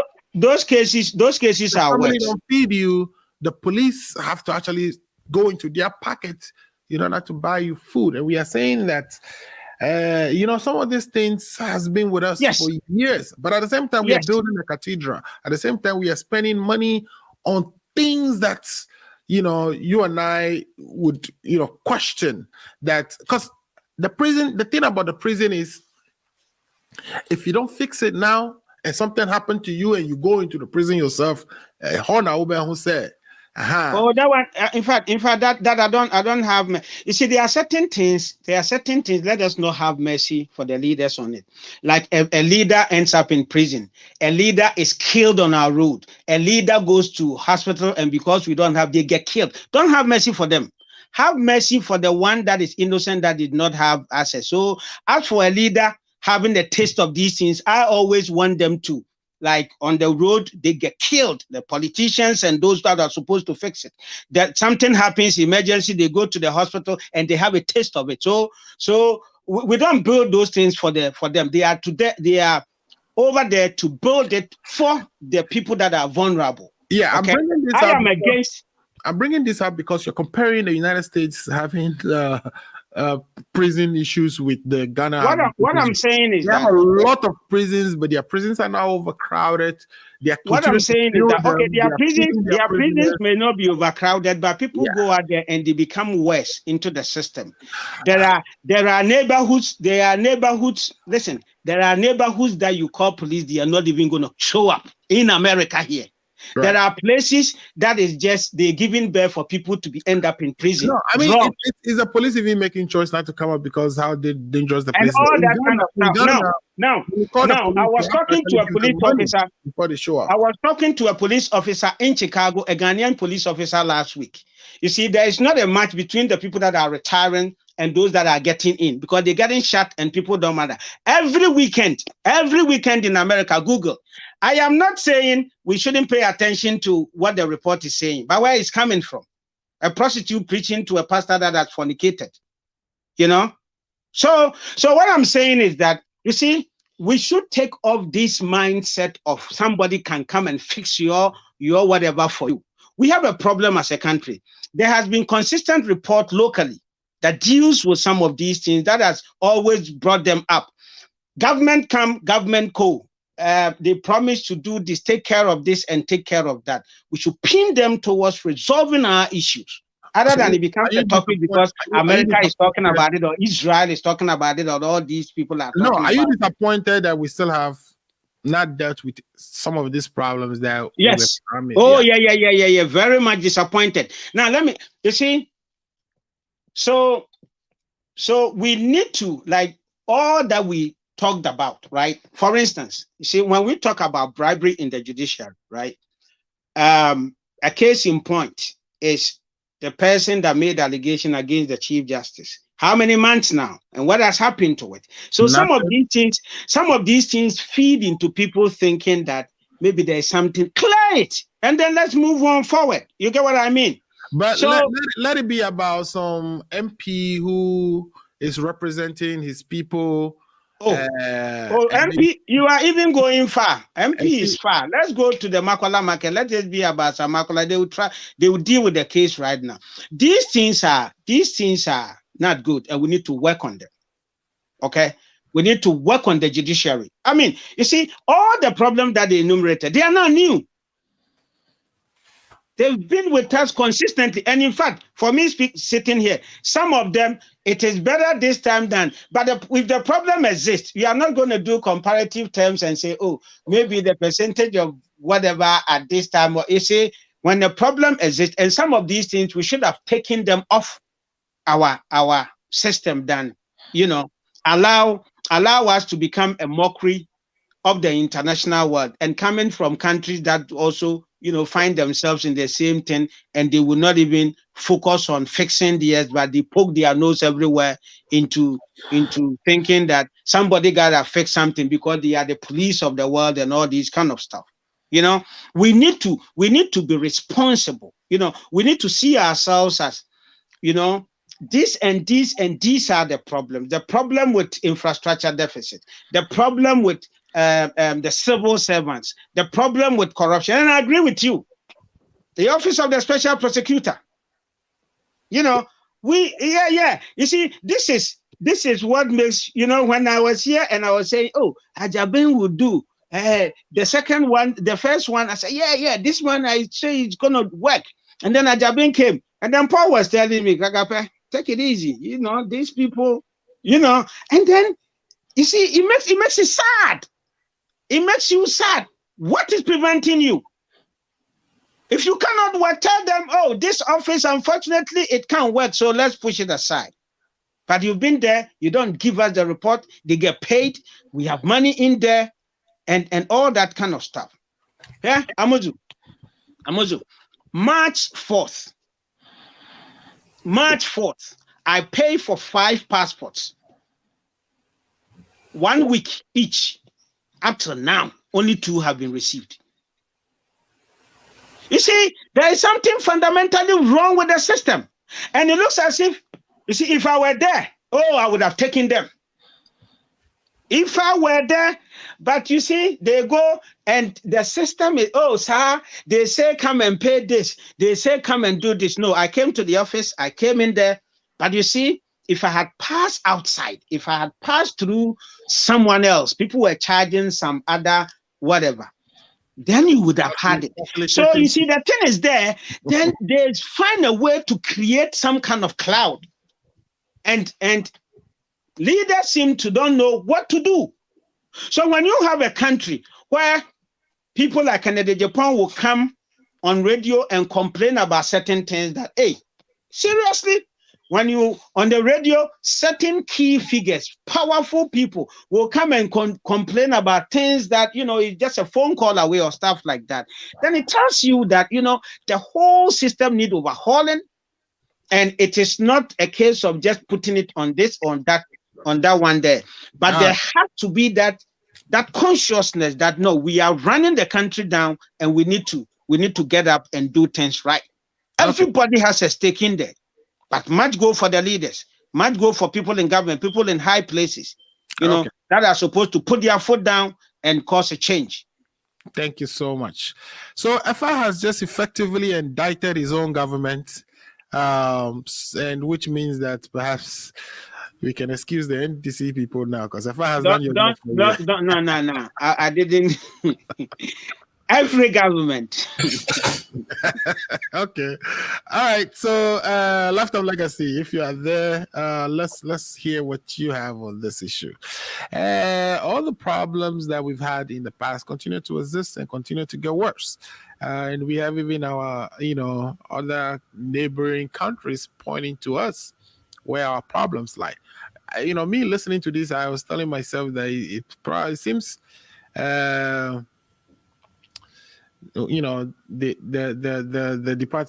State Department has been listening to the Ghana agenda. What is your reaction to this? What do we need to do? Alfred,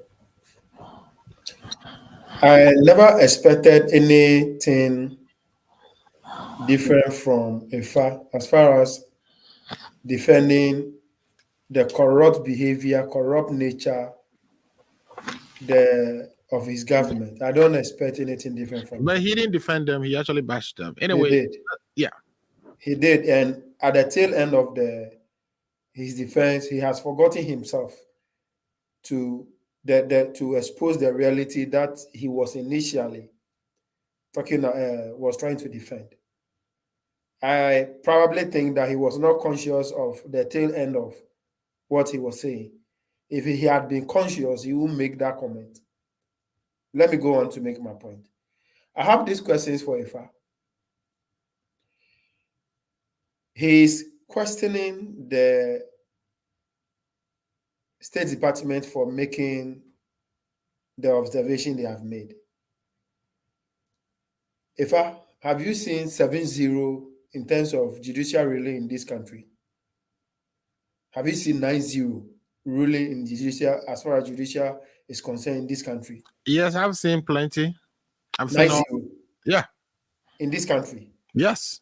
So it's a common thing that should happen in Ghana too. It's not common, but you always do have judges dissenting, but there are always times to let all the judges, even though they may not be part of, a majority, they may consent.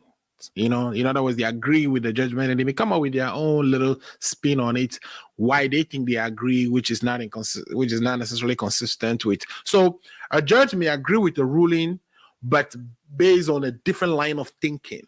Okay. And sometimes they decide to write about that line of thinking. Some other times they will just let it go, even though they disagree. So yes, it is. So, It is. Alfred, Yeah. compare such situation to our case.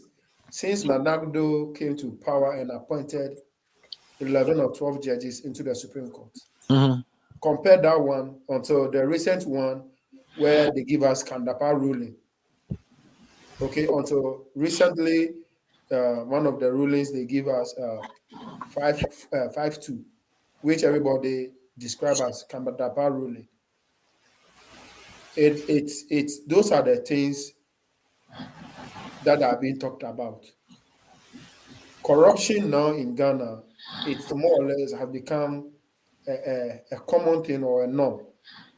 I was one time in my what do you call it? One of my classes here in US, and there is this African American who was a special teaching assistant. When he took over the class and was leading us in a discussion, he made the remarks about Ghana being a corrupt country, a country where corruption is a common thing.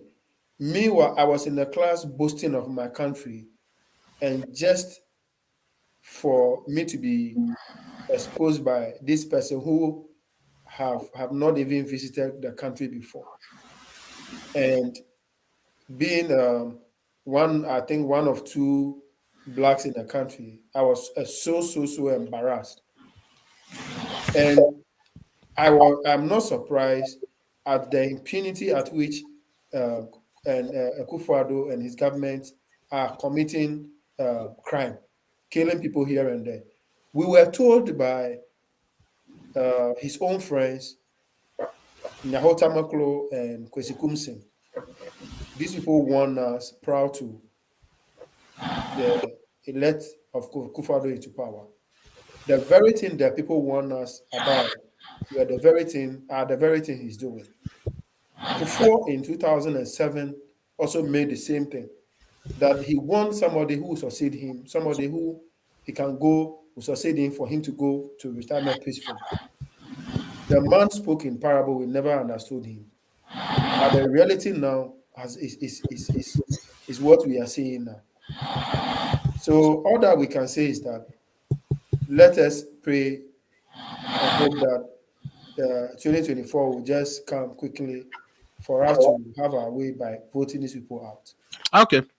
After the only thing now that for me is left is the corruption have taken the society to the extent that the only thing that is left for now is you'll be walking as a citizen on the street of Ghana. Somebody will come and hold your hand. And when you question the person will tell you, you've been sold to me. That is the only thing that is left now. Okay. Thank you so much. For us not to get to that stage, let all of us continue to advocate. Let all of us continue to pray. Let all of us continue to make the noise that we are supposed to make. We are expecting the moral society we need within the country to speak out, rather than they hiding behind the politics, behind no feel that they will get and keep their silence. If they don't speak now and at the appropriate time there's a change of government comes and they come to speak, we will go after them. All right. Thank you so much, Lifetime Legacy, aka Gasto Apollon. All right. So that's Lifetime Legacy. Now let's transition to the NPP one more time. Kojo, if you can hear me, Kojo. Yes, I can hear you. Can you hear me? Nothing be improving on the human rights front. Like we say, our prisons are choked.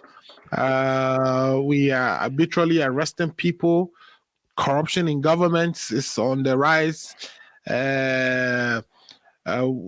People get brutalized, beaten by the security forces. There's been 8 people killed during our election. Kaka was beaten and to death. Fix the Nation members get picked up, locked up. It's just on and on. And this report that we are describing today cite examples after examples of impunity, as if there are no laws in the country. Our judiciary is corrupt, all branches of government are corrupt, etc., etc. What do you say to this?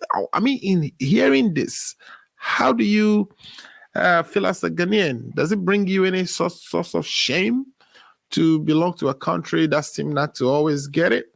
Even though we are always promised, or the rhetoric, when you hear our politicians speak, you think they'll solve all these problems by the end of their first year. But we go on years after years and the issues are still there. What do you say to that? Thank you, Fred. Again. The thing is, I agree with Dr. Kofi Annan, the head of Kofi Annan Institute, in what he said. All this thing that the U.S. brought is just complete rubbish. The fact is that it's rubbish. We know what goes in there. We live in here. I'm a truck driver, owner at the same time. I know what goes on in this country, right? They're talking about corruption. There's no corruption in this country than anywhere. They portray themselves to be different. Can you hear me, Amazon? Can you hear me, Amazon? Yes, I can hear you. Go ahead. All right. So this report is just BS. They will say in their own words, baloney, right? This is a copy and paste thing that have been written since our Fourth Republic came into existence 30 years ago. I disagree. So, they're telling you, they're citing you specific examples of carcass murder, our election, and how many people we lost. There was the first time somebody has been beaten to death by a mob. Independence Day. I'm just saying. So they are a little more specific, you know. I'm just I'm just agreeing with the cut and paste comments. Yes, look at it. Go see somebody that I trust, you might disagree with, came in and just cited the report from 2013, 2012, 2013, 2014, 2015, up to date. The same thing, copy and paste. This is Kweku Baku Jr. But what Baku left out is that the report is very specific to the years. If you go to look at what was reported in 2013, the facts are different. But if your country is corrupt since 2013, 2014, 2015, what do you expect them to write? Should they say that it's not corrupt this year and it's corrupt another year? No. So you're going to see that the similarities within the report. So Kweku Baku should, come again, No, they should come again, or maybe you should come again. Because the reason is, let me just learn. I'm not disputing the fact of those things being existed. What I'm saying is, if these people are telling us, and that is the reason why we Ghanaians should be taking it serious, then we need not to be as if we should just sold the country to whoever is the highest bidder and then just move on. Because we have intellectuals, we have people who are very. We're not saying we are taking it serious because the Americans are telling it to us. That's why we're reading, and that's why we're reading. The civil societies in our Ghana have been printing this thing out every day, day in and out. It doesn't have that recognition there's a report that reminds us of the issues we have. We should talk about it. So I'm saying we're not saying it is important to us because Americans are saying it. It's just another report reminding us of the things we even on this program have been talking about every day. And so this is I'm agreeing with you, but maybe the contents of which I'm putting in is not what you're agreeing with. But I'm agreeing with you that we all know this is a problem that exists from 19 It's not now. It's getting worse. It's not something that it has always getting worse. No. Society is evolving.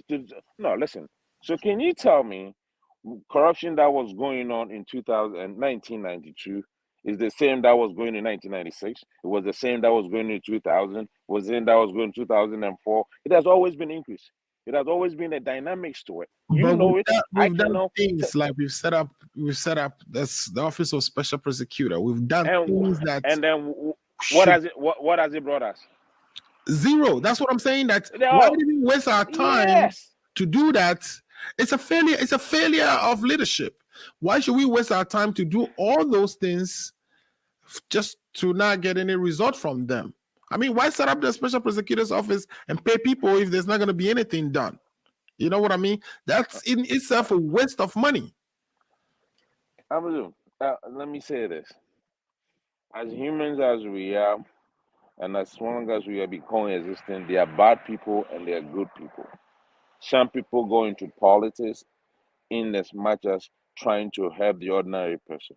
Some also go in there for their own personal gains, right? So we're humans. As me and you, Amuzu, Paul, Ifa, and Lifetime all are here, we might have the good intentions, everything. Oh, let's go into politics. We want to help the ordinary person because we made something on our own with our family. So why can't we extend it to the ordinary person that cannot have 3 square meals a day? But once we go in there, there's other forces that are in there that they're not able to achieve whatever me and you or we guys have been able to achieve, and they think they can achieve them was in the government. So you can know those things as humans is going to be in our existence. The way we curtail it is the most important thing. So for me, I'm not saying those things does not exist. It does exist. I have been in the business mind in Ghana. I know how people just get arrested for just not, or you own somebody with business who is supposed to be a civil matter. They're supposed to go to a civil court. They go call his brother or a friend brother that is a police officer, and then they just arrest you. Right? So this things is there. It's not something that can you talk in an aggregate? Yes, because the numbers are increasing every year. The population of 2000 is not the population of 2022. The numbers of the more people the population is increasing, the more crimes are also going to be increasing, and the more people are going to know all these things going on. We didn't have social media in the 2000s where everything is publicized in the second. We didn't have all of that. So yes, we are going to hear all of this coming up, and people have become self-journalism in a way, or self-vigilantes in a way, to bring out things, which is good. The most important thing we all have to be talking about is how do we as society agree or disagree when something is wrong? Because at the end of the day, society need to agree and disagree when something is wrong, or the people in power need to find solutions. No. You see, we are talking about people. The power belongs to the people, which is me and you. Even though we don't hold any office whatsoever, you are independent. Let me call that. My brother Paul is in the NDC. I am NPP. Both of us don't hold any position in government, but we hold the power of the Constitution. So we have to demand those things. So I'm talking about society. So you don't think NDC, this is incompetence? No, just let's focus on something, right? Instead of having a got you moment, just let's focus on something that we all know is bad. I know. I'm asking that question because your party described this very things as a source of incompetence for the NDC. The NDC is so incompetent they can solve corruption. They are so incompetent they have crowded prisons. They are so incompetent this and so incompetent that. But when it comes to the NPP and they are not able to solve the same problem, you are telling us that society should think of how we accept when things are wrong, or how we think about. I mean, it should be, if it is incompetent under NDC, it should be incompetence under NPP. Don't you agree? See, the word incompetent is forever owned by the NDC. Don't bring it to anybody else, just by the way. But let me just be on that. Your own is beyond the incompetent. No, you have to go find NPP is beyond the incompetent. Paul, we already let me go. Okay, can you wrap up in 1 minute so we can move on? So, yeah, this is what I'm trying to say. As society here, right? If you listen, for instance, when Donald Trump was president, there was a congressman who was making deals, right? While he was standing on the White House lawn, making deals, selling stocks. The FBI went in there, arrested him. The president, who's so corrupt, was against it. The reason be that we're going for a meeting. Why is it FBI arresting our own people, right? But they didn't give a BS for it. They went ahead and prosecuted those people. That is how our security agencies and the law and all of that supposed to be working for us. That's why I was saying society That is, we all should know that. And somebody does something wrong, it doesn't matter if it's an NPP or NDC. Let society, those laws should So you take really can't all just course. you can't call NPP or your party out as be sleeping at the wheel, huh? You guys have been in government for how many years? Hold on. We still have impunity. We still have corruption on the increase. Special prosecutor now being resourced, having all his appointees being secondment from other offices, and he really can do. His hands are tied behind his back, and you can't call your party. You are telling us society needs to do something else. No, hold on. Because you put in a question whilst I'm on the verge of like landing and give you a reason and then come to my government, but you don't know. So I am just saying something that is broad. Then you come to people who have been given positions that are supposed to enforce those laws, right? So if you come to my party, yes, I will agree with you. There are so many things that we will not be able to do. We spoke about it, and this is not the first time a politician has been saying this. I will always use the Fourth Republic to make an example. When the NDC was in government in 1992 to 2000, we said all sorts of things. When we came into government in 2001 to 2009, NDC said all sorts of things. We'll cut corruption, we'll do what they did a different thing. So it is something that both government and my government, I would say that I won't be like NDC where they will not even accept any wrongdoing. We have failed in terms of being able to control certain things. For me, indiscipline in our country, we should by now, even 5 years, but it's not late than ever. We can change things. So if you make things like people, when they say somebody is corrupt or somebody has done anything, we should be investigated, prove the person, and say, oh, you're guilty or not. But in our country, most of the time, all these things that we talk, somebody's corrupt, somebody took a bribe from me. You ask him who did it. That same person will say, oh, I don't know. How are we going to prosecute people when you're not giving evidence to the same people? No, you can't blame the people. You can't blame the people under the previous administration. They actually I haven't blamed anybody. You're saying people point to somebody that they did wrong, and then when you want to investigate, they say they don't know what. I mean, I didn't mention anybody. I didn't mention that the former NDC. No, okay. It has been the norm. Listen, it has been the norm for all government, successful government, or past government coming to be. Well, anytime there's allegation of anybody doing something wrong, you go through the same process in court. Like somebody like Opuni is being called since 2017, and we can't prove anything. Why don't we just like, hey, you guys, they don't have anything on this guy. Let him move. Right? The right thing should be done. That's what I'm talking about. I'm not talking about me being, NDC, so let me go, or NPP, let me go. Let the right thing to be done. Then everybody will believe in these things that they so-called are telling us they have it here. You know what goes on in courts here in America? Don't you know? You don't see what the police... I even believe Ghana police more than American police because they will shot me. Right.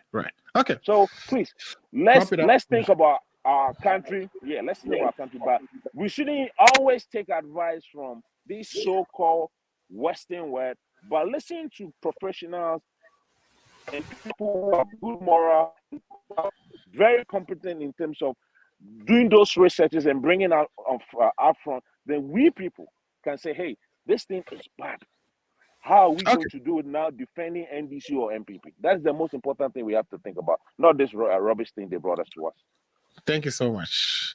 All right. So, Paul, I don't know if maybe once you become an executive of your political party, it's hard. I mean, you can always point to the fog. Oh, it's the people. Oh, it's the society. I think that's what Kojo tried to do, but he kind of redeemed himself towards the end there. Kojo is saying that, you know what, we should just, press upon our leaders to do the right thing, regardless of, who's in power. During the NDC times too, we've had reports like these, very damning reports. But NPP promised they were going to fix it. Obviously, they haven't fixed it. If the NDC comes into power and we get another report of this nature, Paul, would you be able to criticize them? Well, let me start by saying that, my brother DC, Kojo DC, was just playing propaganda and mischief. That's all what he was doing. He was not addressing the issue. He was just trying to speak American English to confuse the listeners this afternoon. That's all what he was doing. Look, what are the facts? The facts are this. Whatever it is that was in that report from the report that we're discussing, they are the truth, nothing but the truth. All right. The truth is very difficult to swallow or to take, but if you take it and you work on it, it will help. Let me also state that when my brother Ifa was talking, he said that we already know them, which means Ifa has admitted this afternoon, and I'm happy, and I want this record or this tape. I want a copy of this tape. Ifa has admitted this afternoon that his party is full of corruption. There's corruption eating the party, which he has admitted to it. Ifa has admitted this afternoon that injustice is under his president and under his government. Ifa has admitted this afternoon there is abuse of office under his government. Nobody is saying that these things, have not happened before. It has happened before, but these things happen under the human rights president is beyond board. It's over what we all expected. Because this is the case, we have a human rights president as the president of the country. And under the same human rights president... Human rights lawyer. Human rights lawyer. I'll call him human rights president. He said he's a lawyer, but he's the president. I'll call him human rights president. And like this human rights president, corruption has hit the ceiling, which he, the president himself, was involved in a Mary deal, a Japa, name them, PDS. The president was deeply involved. But that's not the first time we would have a president being accused of being involved. Just hold on. I'm coming. I'm going to listen. When it comes to corruption in NDC time, the president of His Excellency John Dramani Mahama never hide it. Any corruption case that comes under his government, he makes sure that it is being investigated and the people are brought to justice. Example, the bus branding. That's the topical issue for my good brother Ifa, who always make issues.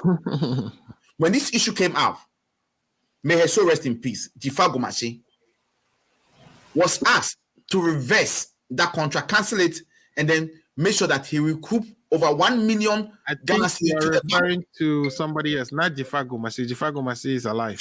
Sorry, is there even Tivo? Sorry, Tivo. Yeah, Tivo. Sorry. Yes, Tivo.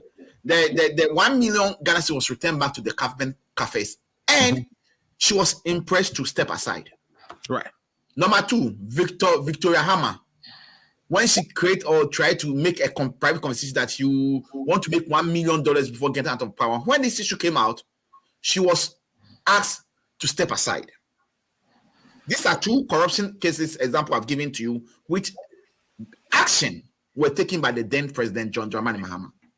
Right. Under this super incompetent Nanado's government, Bawumia's government, which of the corruption cases has Nanado allowed proper investigation to go on and has acted? None. Zero.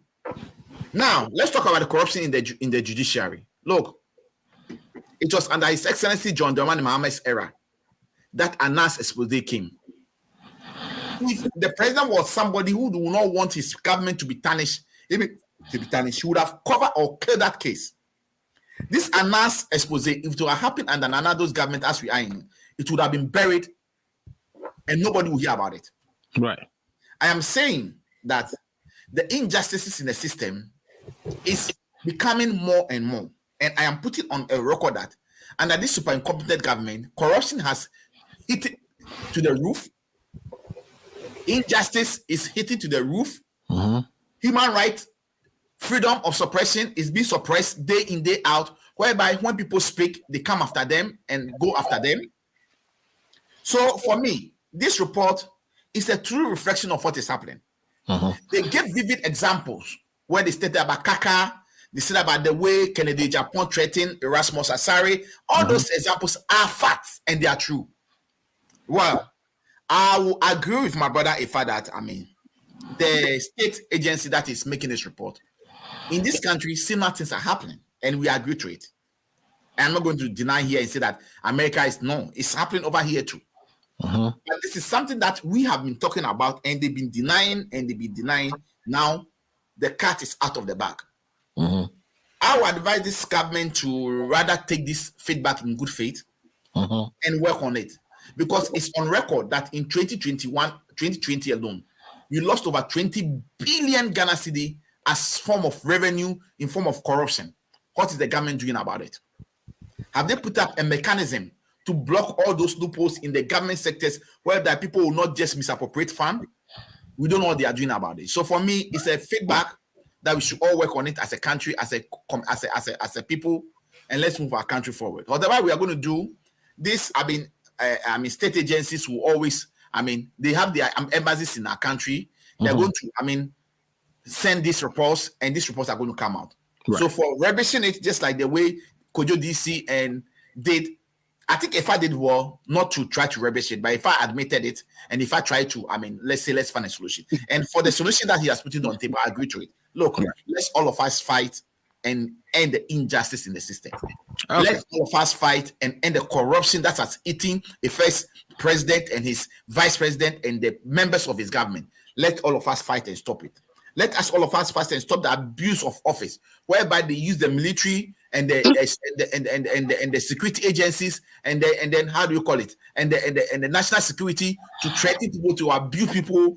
If people fall foul to the law, take them through the due process.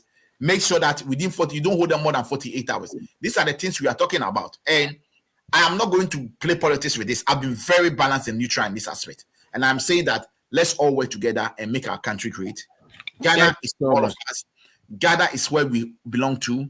Ghana is where we will go back to. Let's all work and then make sure that we reduce, this report that has come out. Next year is going to be worse. Why is it going to be worse? Because Sewa Bruni will be now captured. This report is captured is for the report for 2021. In 2022, this Sewa Bruni scenario has come up. Human rights abuse, whereby they send national security to go and abuse it. All this thing will come up in next year's report. So we should expect worse report next year. And I would not be surprised if next year we get a similar report or something worse than what we have gotten. All that I'm saying is that let us work as a country. Let's work as brothers and sisters. Let's all help this super incompetent government to stop the corruption, reduce the corruption, stop the abuse of office. The injustices should stop. The using national security to change the citizens should stop. All the things that have been stated, let's make sure that Nanado is a human rights lawyer and human rights activist and a human rights president. He should use that accurate to stop all these things that is happening. And thank you. And I think it's 4 o'clock. I need to leave. Thank you very much. No problem. Thank you so much. You have to stay and listen to me. Okay, so let's hear your last word. I think you've made your comments on this already. So give us your last word so we can get out of here. Yeah, I wanted him to stay and listen. I needed to correct him. You see, when they write this report and you pin it down to this government, when most of the things that are saying have been persistent, then you are not doing justice to the topic. Other than that, we skip and we go and we come back and we come back and forth. Now, you see, we as a government, we've done a lot about the fight against corruption. You gotta get that. If you take this Fourth Republic, we are the ones that have punished corruption. And the records are there. The records are NDC, they will come and talk and this and that and that. It is not true. No, you're doing a rebuttal. Let's just go. Let's do a last word and go. no. When I'm done with my distance, you can, because he mentioned some certain things that are not free. Okay, so you mentioned Atibo and stuff like that. Why didn't you mention Mahama Ford and Airbus and stuff like that? Things of international proportion. Things that we were told that the Vice President Mahama during his meals time was under investigations. Why wouldn't you talk about that? So when we are discussing these things and you don't pin them down to institutions and things that have come and then, try to look at it in various ways and pinpoint it, you are not going to do. And then we have to end that. Ghana too should have a report on America. We should also put it together. We sat here, they went to Iraq and killed somebody. We sit here, they use this thing to make sure that, you see, I tell you guys, right? When it comes to security, you don't know. Do you know what they do to the citizens as far as security is concerned? Huh? We are Do you know saying how many people are killed by state institutions in America? You have no idea. Go check the records. So these people, why are we talking about America? Here they have worse. That's why I'm saying a prostitute cannot go and tell a pastor who has fornicated how to be moral. Yeah, how to be moral. Now, so summing up, what I want to say is that it's always a pleasure to be here.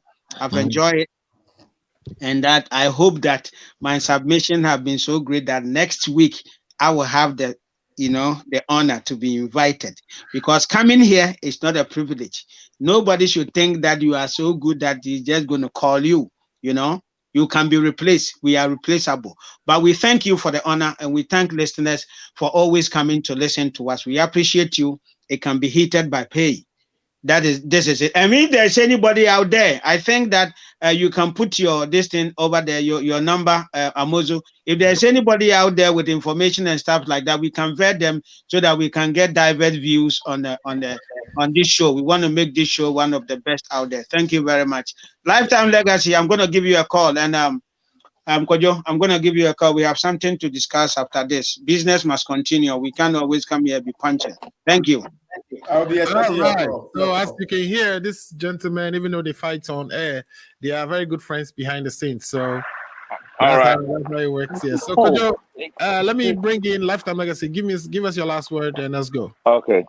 Alfred, I was expecting my brother Kojo in 1 minute, at least in a word or two, see something wrong in his government and provide a solution. Okay. But all that he came to do was to defend the wrong his government is continuing to do. You see, the moment you begin to do a comparison, you are indirectly not admitting that you are at fault. And my friend and brother Efa and Kojo, you see, if the society in which we live here is worse, I don't think he and I will enjoy staying here. Okay. Last words. So it is not the worst. It is the best. That is why you and I, we've left our rotten one and we are here. So the better ones that we have observed, the better ones that we have seen here, that when we compare them to what is happening in our home is not good. Let's talk about those things. Okay. That's your last word. Let's go. You want a service in America here. You go, by the time, let me tell you a practical example. I was going for driver's license. Give us your last words. Forget about I am coming to that. We don't have the time. I was going for license. We don't have the time for that. Just let, give us let him learn. Let him learn. Give him. Amozo, please. Let him rent a little bit. I have people waiting for me. Sorry. Yeah. So to sum it up, the corruption have taken over, and we expect Efa and Kojo to name and shame their government and to call their government to order. They should do the right thing. After all, Ghana is where you and I have as home. Thank you so much. That's your last word. All right. Thank you so much. Yeah. To wrap it up, just to make my brother like a little bit. I'm not denying the fact that there are corruption, there are injustice in our country. I'm just saying where it's coming from. It's not something like my brother first said.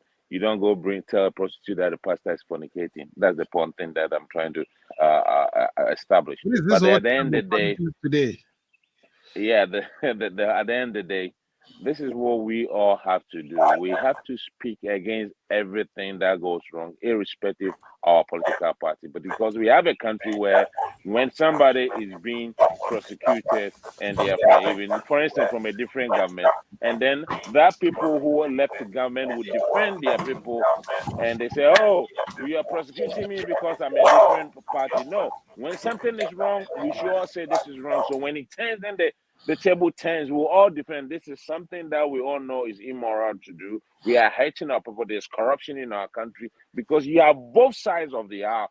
People who never work one day in their life, they have degrees in engineering and law, and they've never set their foot in any offices, but they just join politics and become rich. How do they make those money?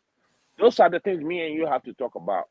And those are the things that if we all speak against, there will be the future where we can enjoy will not come here and sit in America. When we see police, we'll be scared. Oh my God, you scared when you see police? Okay, all right. You think they're gonna get shot? All right. I'm not scared when I'm living in Ghana. Police will not shot me. Okay. Okay. Big boss. Paul, if you can give us your last word, and we'll bring today's to an end. He's gone. Let him go. He's busy. Oh, he's there. Paul, can you hear me? All right. So we can't hear from Paul. All right, guys. So that is it. If I cannot hear from Paul, can you hear me? Focus on the event, Paul.